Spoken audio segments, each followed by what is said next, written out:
Meron ng modernized vehicle, particular sa Region 6. Tama po. Tama po. May ini-implement po kayong pagtaas ng pamasahe which is 40% sa Region 6 para sa modernized vehicles. Tama po, mali?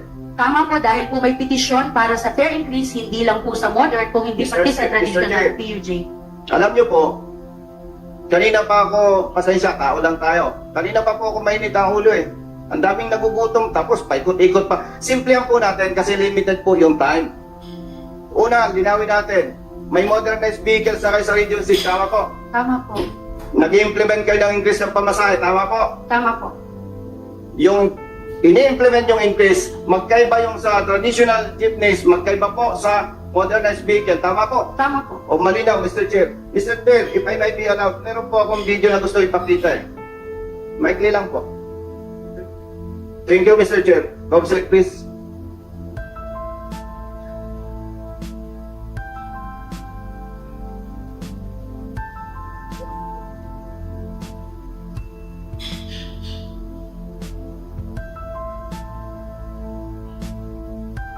RT Region 6, baka sabihin mo, nakaparada lang yan. Magpapakulong ako ngayon with the approval of the Honorable Committee. Pag sinabi mong nakaparada lang yan. LTFRB Region 6, please be honest. We are all public servants. Hindi tayo nagtatasa ng boses dito dahil nagpersonalan tayo. Nakakaawa lang yung mga kababayan natin dahil sa iba nating mga kasama.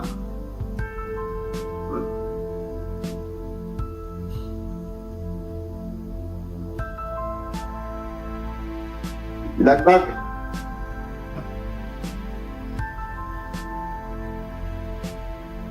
O yan. Honorable members of this committee, tingnan po ninyo kung yan ba'y nakaparada lang o talagang mas mapapakinabangan, pahinugan ng saging eh.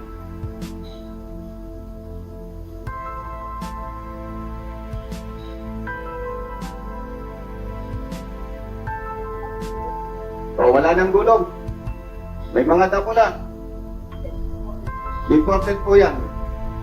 Siguro, Honorable Busita, identify din natin muna sa kinunan yung video.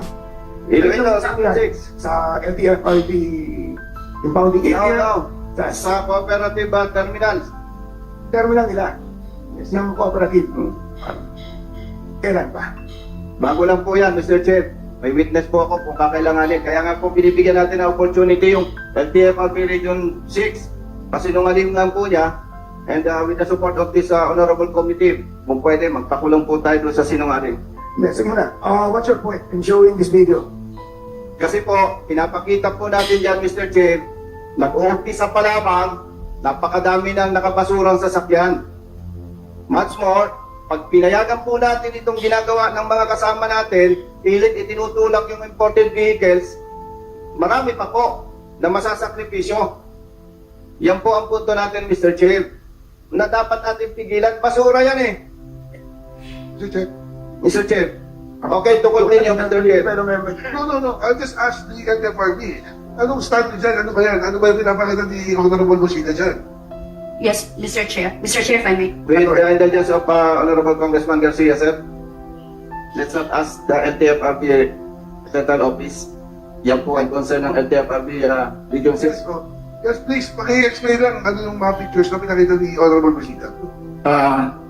Mr. Chair, I have just seen the video now, and I saw the name of the cooperative, and with the indulgence with the Honorable Congressman, I would like to also investigate, because I overheard behind me that the familiar sila sa cooperative. Yes. There's now my dispute. Honorable, with your indulgence, Honorable Congressman Garcia, simple. Ang Region 6, hindi niya alam nangyayari sa region po niya. Ibig po bang sabihin, totoo yung spekulasyon natin na kayo, ini-implement ninyo, wala kayong pakialam sa kooperatiba. Imagine, 6 years from LTFRB Region 6, Mr. Chair, para ka lang isang commander ng isang komande. Hindi mo alam? Mr. Chair, again, kaya ko po pinapakita yan. Gusto kong makarating sa ating Pangulo, President BBM, na nag-uumpisa pa lang tayo, ang dami na nating basura. At huwag nating habakin yung ating traditional jeepneys. Wala tayong makikitang basura na katulad yan. Magkano po yan? Millions of pesos. And Mr. Chair, pag hindi napigilan ng ating Pangulo itong ginagawa ng ating mga kasama, hindi magtatagal, basurahan na tayo. At hindi, now, gusto ko lang Mr. Chair malaman sa LTFRB, sasabihin pa po rin ba ninyo na hindi nyo alam yan o baka meron kayong staff na magpo-confirm? LTFRB Region 6. Mr. Chair, I'm not privy to the incident, but I will definitely look into it. Okay. We have, I think, holding kayo dito. Meron po kayong staff. Yes. Mr. Chair, pwede po bang ipa-verify ng Region 6 yan? Yan po ay, may witness ako bago yan. And in fairness to LTFRB Regional Director, Regional Chief, hindi rin man tama na i-insist ko na yan ay tunay at totoo. Will you verify, Mr. Chair? Maybe you should identify also the exact place where Mr. Chair, yan po ay sa Iloilo. And more than, I think, 6 years na si RD, Region 6. Hindi ko na po kailangan, masyadong mainsulto naman siya, Mr. Chair, kung i-identify ko pa yung exact address. yeah, but LTFRB, Mr. Chair. During the previous hearing, Mr. Chair, simpleng tanong, paikot-ikot. Napakalaga po ito sa ating mga kababayan, Mr. Chair. Hindi naman po ito natin concern. Ito concern ng mga drivers, mga pasahero, mga operators. So please, Mr. Chair, LTFRB, simplihan po natin ang tanong. Hindi ako makamove on dito Merong fare increase, may pagtaas ng pamasahe sa pinatutupad ninyong modernization program. Meron po o wala? Wala po, Mr. Chair.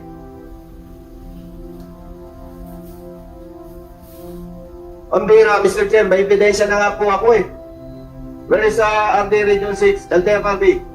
Mr. Chair. Is the RD of Region 6 present? Please take your seat. Ba gusto niyong magpakulong? Ay, nako. Yes, Mr. Chair, baka first time natin magpakulong ng lawyers. RD Region 6, LTFRB. My time is running. Mupo ka na dyan o tumayo ka. Don't worry, Your Honor. Hindi ko itinilak sa oras mo. Thank you, Mr. Chair. Salamat at senior officer ko sa PLPC General ako. Good morning, Mr. Chair. Good morning. You're recognized to answer the queries of the Honorable Busita. Thank you, Mr. Chair. Under oath po kayo at LTFRB Region 6. Yes, Mr. Chair. Okay. Simplihan po natin ang sagot. Sayang ang oras. Gusto ko po malinaw sa kababayan natin. Sa pinatutupad ninyong modernization program, may mga bago na kayong sasakyan sa Region 6. Tama po ba o mali? Tama, Mr. Chair. Doon sa bagong mga sasakyan, nagtaas na kayo ng pamasahe po ba o hindi? In a way, Mr. Chair, we are set. Yes. Teka. Okay. I'm sorry, Mr. Chair. Are you a lawyer? No, Mr. Chair. But you've been in the service for how long? In LTFRB, 6 years, Mr. Chair. Maliwanag po naman yung katanungan ni Honorable Busita. Kindly answer yes or no. Yes, Mr. Chair. Para sa kalaman ng ating mga kababayan, LTFRB Region 6, may mga bago kayong mga sasakyan. Tama, mali? Tama, Mr. Chair. Nagpapatupad kayo ng mataas na pamasahe na o hindi? Yes, Mr. Chair. Klaro. Attorney Lainez, Yes, Mr. wala Chair. hindi namin telling us na hindi ka nagpapa-implement. Are you telling us na hindi ninyo alam nangyayari sa region? Mr. Chair, pwede ko pong Hindi, ipaliwanag. ang tanong ko po, alam po ba ninyong nangyayari sa Alam region? po namin, Mr. No. Chair. Sabi po ninyo, wala kayong pinatutupad. Are you telling us nagsisinungaling ang LTFRB Region 6? Nung tinanong niyo po ako, Mr. Chair, ang sabi niyo po, pag-increase dahil sa modernization. Sabi ko po, kung may pinatutupad kayong increase dito sa modernization, kung meron na. Ang sagot po doon ay hindi po, wala po. Pero ang tanong niyo po sa kanya, kung nagtaas ng pamasahe para sa mga modern units, nagtaas po kasi nagtaas din po sa traditional. Pero hindi po yan dahil lang sa PUV modernization Yes program. po. Your Honor, remember, abogata ka kasi yung kausap mo Kaya naiintindihan ko yung sagot niya Kaya, be specific pag yung Okay, lawyer. let's be specific, Mr. Chair. Linawin ko po Meron ng modernized vehicle particular sa Region 6. Tama po. Tama po. may ini-implement po kayong pagtaas ng pamasahe which is 40% sa Region 6 para sa modernized vehicles. Tama po, mali? Tama po dahil po may petisyon para sa fare increase, hindi lang po sa modern, kung hindi Mr. pati sa Chair, traditional Mr. Chair. PUJ. Alam niyo po, kanina pa ako, pasensya, tao lang tayo. Kanina pa po ako mainit ang ulo eh. Ang daming nagugutom, tapos paikot-ikot pa. Simplihan po natin kasi limited po yung time. Una, linawin natin. May modernized vehicles sa kayo sa Region 6, tama po? Tama po. Nag-implement kayo ng increase ng pamasahe, tama po? Tama po. Yung ini-implement yung increase, magkaiba yung sa traditional jeepneys, magkaiba po sa modernized vehicle, tama po? Tama po. O malinaw, Mr. Chair. Mr. Chair, if I might be allowed, meron po akong video na gusto ipakita eh. Maikli lang po. Thank you, Mr. Chair. Comsec, please.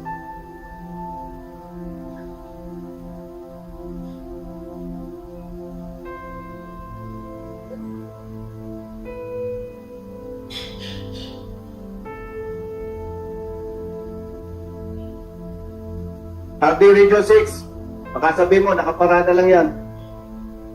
Magpapakulong ako ngayon with approval of the Honorable Committee. Pag sinabi mong nakaparada lang yan. LTFRB Region 6, please be honest. We are all public servants. Hindi tayo nagtataasan ng boses dito dahil may personalan tayo. Nakakawa lang yung mga kababayan natin dahil sa iba nating mga kasama.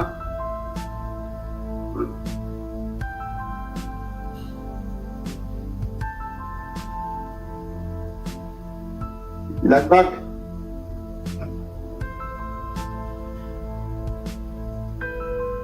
O yan. Honorable members of this committee, tingnan po ninyo kung yan ba'y nakaparada lang o talagang mas mapapakinabangan, pahinugan ng saging eh.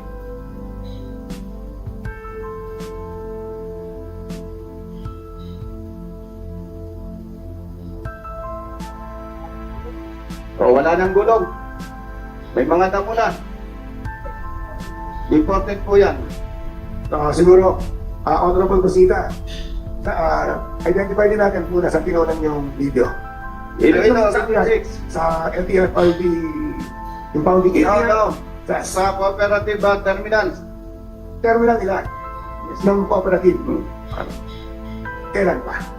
Bago lang po yan, Mr. Chair. May witness po ako kung kakailanganin. Kaya nga po binibigyan natin ng opportunity yung LTFRB Region 6. Pasinungaling lang po niya. And with the support of this Honorable Committee, kung pwede, magpakulong po tayo doon sa sinungaling. Yes, sige muna. What's your point in showing this video? Kasi po, pinapakita po natin dyan, Mr. Chair, nag-uumpisa pa lamang, napakadami ng nakabasurang sasakyan. Much more, pag pinayagan po natin itong ginagawa ng mga kasama natin, pilit itinutulak yung imported vehicles, marami pa po na masasakripisyo. Yan po ang punto natin, Mr. Chair, na dapat natin pigilan. Basura yan eh. Mr. Chair. Okay, tukol kayo, Mr. Chair. Pero member, No. I'll just ask the LTFRB. Anong stand niyo dyan? Ano ba yan? Ano ba yung pinapakita ni Honorable Busita dyan? Yes, Mr. Chair. Mr. Chair, if I may. With the indulgence of Honorable Congressman Garcia, sir, let's not ask the LTFRB Central Office. Yan po ang concern ng LTFRB Region 6. Yes, please. Paki-explain lang ano yung mga pictures na pinakita ni Honorable Busita. Mr. Chair, I have just seen the video now, and I saw the name of the cooperative, and with the indulgence with the Honorable Congressman, I would like to also investigate, because I overheard behind me that the familiar sila sa cooperative. Yes. There's my dispute. Honorable, with your indulgence, Honorable Congressman Garcia, simple. RD Region 6, hindi niya alam nangyayari sa region po niya. Ibig po bang sabihin, totoo yung spekulasyon natin na kayo, ini-implement ninyo, wala kayong pakialam sa kooperatiba. Imagine, 6 years from LTFRB Region 6. Mr.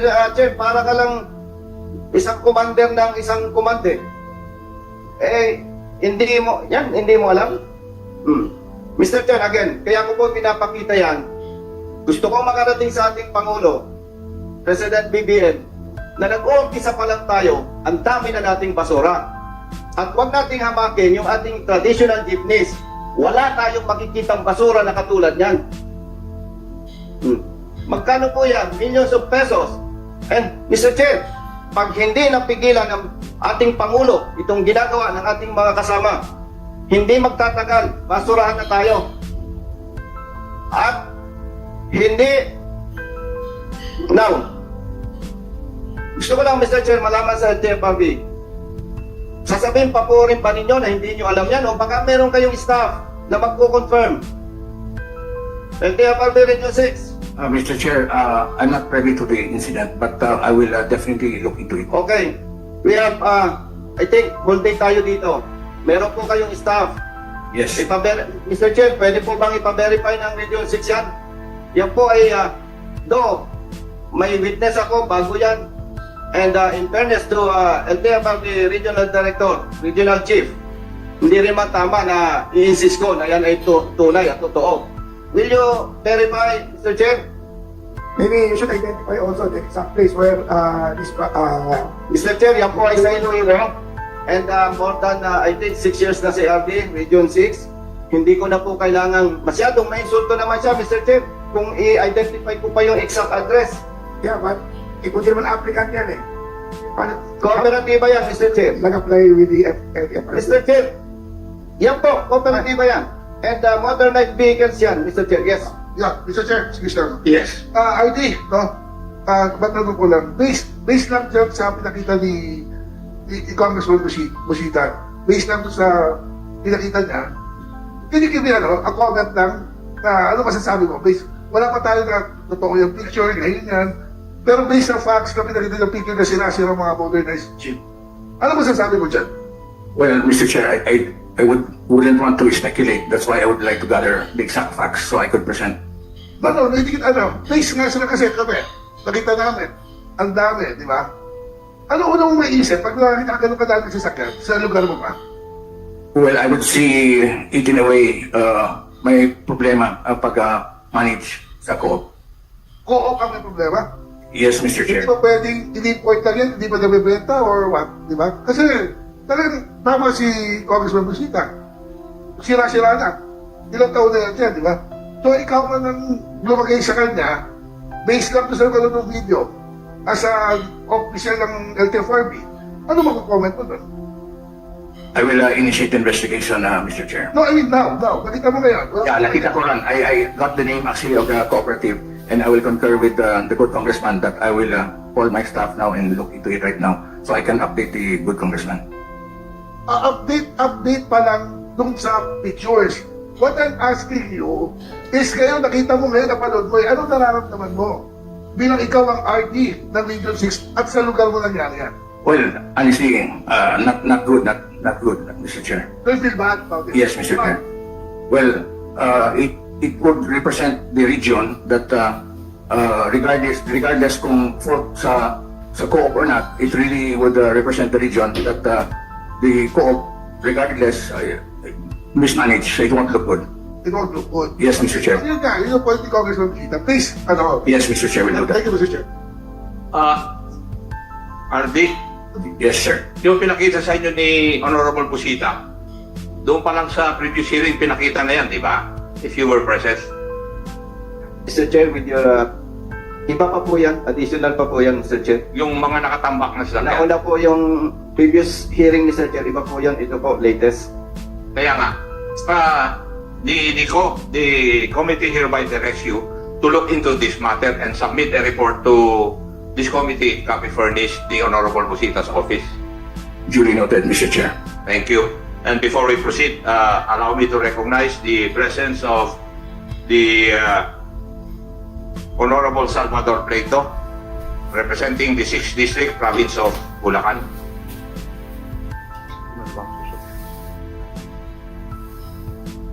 Tapos ka naman. Actually, Mr. Chair, hindi pa po. Please proceed. Thank you, Mr. Chair. Mr. Chair, meron po ba tayong, ano ba ito, yung, na-stress ako dun, CDA ba yun? Cooperative Development Authority, Mr. Chair, meron po ba tayo? Nandito po. CDA, pwede po ba kayong makinig habang may itatanong po ako sa LTFRB? LTFRB, sa ngalan ng public service, paumanin po, ito yung aking observation. Sa consolidation po, itatanggi ninyo at itinatanggi ninyo na pinipilit ninyo, inoobliga ninyo ang mga drivers, operators to consolidate and join sa kooperatiba or corporation. Sinasabi po niyo yan. Pero, bilang retired police, hindi naman tayo paniwalain sa chismis. Pinabalidate po natin yan. Ang ginagawa po, Mr. Chair, ng LTFRB, pag due for renewal ang sasakyan mo, uobligahin kang pumirma para doon sa consolidation at isosurrender mo ang iyong prangkisa. In other words, Mr. Chair, kahit itanggi nila, ang katotohanan, pinipilit nila. Now, matanong ko muna sa LTFRB, Mr. Chair, alam po ba ninyo yung Republic Act number 9520? Mr. Chair, for the LTFRB? LTFRB. Mr. Chair, the Cooperative Act of the Philippines, Mr. Chair. Yes, thank you, Mr. Chair. Pwede po bang madinig sa LTFRB yung Article 3 sa General Concept of Republic Act 9520, Cooperative Code of the Philippines? Pwede po bang madinig, Mr. Chair? Read Article 3, Mr. Chair. Yes po, Article 3. Article 3, General Concepts. A cooperative is an autonomous and duly registered association of persons with a common bond of interest who have voluntarily joined together to achieve their social, economic, and cultural needs and aspirations by making equitable contributions to the capital required, patronizing their products and services, and accepting a fair share of the risks and benefits of the undertaking in accordance with universally accepted cooperative principles. LTFRB, tama po ba? Ang ganda. Tama po. Tama po. Napangiti si ma'am. Actually, Mr. Chair, kaibigan ko yan eh. Kaya lang, sa ngalan ng public service, ceasefire tayo. Doon po, Mr. Chair, sa binasa po ng LTFRB sa Article 3 of Republic Act 9520, may nabanggit po doon with a common bond of interest. LTFRB. Yes, Mr. Chair. Ang dami pong complaints. Ilang araw na po, nag-conduct ng hearing si Honorable Chair, ako, na patunay na maraming complaints. Kaya nga po may mga nakatambak na sasakyan, hindi na nagko-cooperate ang maraming drivers. Dahil ang ramdam na po nila, with all due respect, ang ramdam po nila, niloloko na sila. Sinurrender yung prangkisa, sinacrifice yung pinaghirapang mga sasakyan, nag-join sa corporation, ang laki ng kinolekta ng corporation, kung ano-anong fees, nandyan din yung mga kooperatiba, may nagsabi pa dyan, nakatanggap ng 400,000 per unit, a total of 16 million pesos. Ang dami, Mr. Chair. So, dagdag ko lang, Mr. Chair, minabanggit po din dito na who have voluntarily joined together. Mr. Chair, pwede bang malaman sa LTFRB, voluntary pa ba yung ginagawa po ng ating mga drivers and operators? But before you answer, Madam, please. Nagagalit po ako, hindi dahil for whatever reason, nagagalit po ako on behalf of our kababayan na umiiyak na. And by the way, Mr. Chair, hindi ko po ugali ang manakot. Ako po ay nagmamalasakit sa inyo. Pag hindi po natin ito naayos, nalalagay po sa peligro ang buhay ng iba nating mga kasama. I'll be honest with you, marami na po ang nagagalit sa LTFRB. Dahil dito, marami na po ang nagugutom, marami na po ang umiiyak. Hindi po ako nananakot. May malasakit po ako. Kung hindi po natin ito maiayos, nalalagay po sa peligro ang buhay ng iba nating mga kasama. To continue, yung po ba voluntarily ba? That would be your last question, Your Honor. Yes, Mr. Chair. And before LTFRB will answer, I would just like to announce to the members of this committee that there's a directive from our authorities that there will be a caucus of all members at 1400 hours or 2 o'clock this afternoon. So this hearing will end at 2 o'clock or 1400 hours. Please answer the Thank you, question. Mr. Chair. Honest to goodness answer, Madam Lenes. Ilabas niyo muna po ang iyong sarili sa LTFRB. Bilang Pilipina, bilang makamahirap, bilang public servant, bilang tunay na tao may pag-ibig sa kapwa. Ilabas nyo muna po ang sarili mo sa LTFRB. Yung po bang nangyayari, voluntary leave Yun, Mr. Chair, yun pong requirement ng industry consolidation. Yes po. Sabi ko po sa'yo, ilabas na muna ang sarili mo. No other explanation. Honest to goodness answer. Voluntarily pa po ba yung nangyayari sa mga drivers and operators? Malaya po silang pumili kung sino po ang makakasama nila to voluntarily join together. Naalala kayo sabi ni Honorable Chairman ako, lawyer ka. Sabi po ninyo, malaya. Yes, malaya. Pero, ginagamit po ninyo yung power and authority ninyo to oblige them to join. Bakit? Malaya. Pagka po ba hindi nag-cooperate sa inyo, bibigyan ninyo ng CPC? Di po ba hindi? And then, hindi po ba hindi sila makakapag-renew? Hindi na po kita tatanungin. Dahil lawyer ka, pinalulusutan mo lang ako and other committee. Hindi po malaya yon, madam. Kaya ko po ito sinasabi, hindi ito kayang sabihin ng ating mga kababayan. Sabi po ninyo malaya, yes, ang gandang pakinggan. Pero hindi naman sila isyuan ng CPC, ng Provisional Authority. Hindi Your- sila makapag-renew. Your time is up, Your Honor. Thank you, Mr. Chair. And Mr. Chair, Yung sinasabi lang ng aking colleague, in plain and simple language, you're using police power. The police power of the state is being used for the drivers. Would you agree with that? Yes, Mr. Chair. Yun ang ibig sabihin ni Honorable Busita. Natakot ako, Mr. Chair, kasi ano siya kanina nang magpo-contempt po eh. Ay, hindi. Kung hindi mo masagot ng tama, he can move for to cite you in contempt. It's part of our rules, madam. Yes, Mr. Chair. Yeah. and Are you satisfied with the answer? Talaga namang ginagamit nila yung police power of the state eh. at sa salitang Tagalog, sir, pasensya po. Pasensya, Mr. Chair. Walang personalan, public service lang. May pang-aabuso po kasi. Pasensya po, Mr. Chair. Kung mali po ako, pasensya po. May pang-aabuso dito. Mr. Right. Chair, isang question lang kung pwede. Kanino? Sa CDA po. Oh, please proceed. CDA. Tama po ba na sabihin ko, ang ganda pala ng kooperatiba? Nagbasa po ako kagabi, Mr. Chair. Talagang, wala kang masabi. Pero there are 3 weaknesses pala sa kooperatiba. Are you familiar, madam? I'm familiar with cooperative, sir, pero yung sinasabi niyo pong weakness, yes, may mga weaknesses din po. Marami, 3 po yan. Familiar po kayo doon sa 3 weaknesses. I think number 1 is governance. Marami naman pong weaknesses, sir. Alam ko Ano po, po yung medyo, kumbaga sa klase, naidlip ka. Wala sa review. Your Honor, second question. Yes. Yes, Mr. Chair. Hindi ko na po pipilitin kung alam po ni Madam yung weaknesses. Alam mo, hindi mo lang po ma-resign. And nabanggit ko ito, Mr. Chair.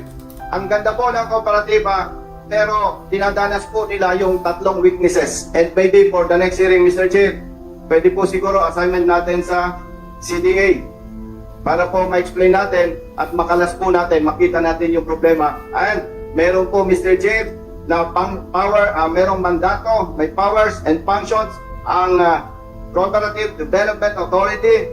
At dati po, Mr. Chair, kahit ako, amenably, nakanganga ako, hindi ko alam kung paano ipagtatanggol itong mga naabuso nating mga kababayan. Samantalang mayroon palang nandyan yung CDA na dapat nagpuprotect sa kanila kung magagawa po nila yung kanilang mandato at sinseridad na serbisyo. Mr. Chair, kulang po tayo sa oras. Maraming salamat po.